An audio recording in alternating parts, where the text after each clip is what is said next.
চলতি বছরের নভেম্বরে আইপিএলের মেগা নিলামে রাতারাতি কোটিপতি বনে গিয়েছিলেন বিহারের বৈভব সূর্যবংশী। মাত্র ১৩ বছর বয়সী এই ক্রিকেটারকে ১,৩০,০০,০০০ রুপিতে কিনেছিল আইপিএলের দল রাজস্থান রয়্যালস। এবার নারী আইপিএল নিলামে বৈভবকে ছাড়িয়ে গেলেন জি কমলিনী। শেষ পর্যন্ত ১৬ বছর বয়সী এই ক্রিকেটারকে ১,৬০,০০,০০০ রুপিতে কিনেছে Mumbai Indians. Double million offer Walton fridge কিনে পেতে পারেন ২০ লক্ষ টাকা, রয়েছে কোটি কোটি টাকার নিশ্চিত উপহার। রোববার বেঙ্গালুরুতে হয়েছে নারী আইপিএলের নিলাম। সেখানে কমলিনীর ভিত্তিমূল্য ১০ লাখ রুপি ধরা হয়। তার নাম উঠতেই যেন কাড়াকাড়ি শুরু হয় দিল্লি ক্যাপিটালস ও মুম্বাই ইন্ডিয়ান্সের মধ্যে। শেষ পর্যন্ত ১,৬০,০০,০০০ তাকে দলে নিতে সক্ষম হয় মুম্বাই ইন্ডিয়ান্স। উইমেন্স প্রিমিয়ার লিগে সাড়া ফেলে দেওয়া কমলিনী অনূর্ধ্ব ১৯ দলের সদস্য। বাঁহাতি ব্যাটিং বোলিংয়ের পাশাপাশি দলের হয়ে উইকেট কিপিং করতেও দেখা যায় ১৬ বছরের কমলিনীকে।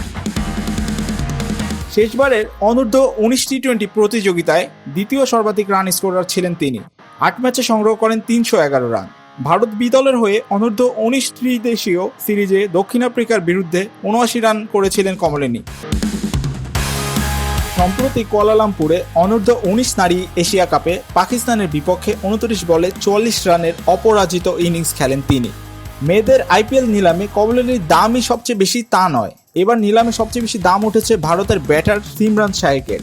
গুজরাট জায়ান্টস তাকে কিনেছে ১,৯০,০০,০০০ রুপিতে। একটি দল ওয়েস্ট ইন্ডিজের অলরাউন্ডার দিয়ান্দ্রা রোটিনকে ১,৭০,০০,০০০ রুপিতে দলে নিয়েছে।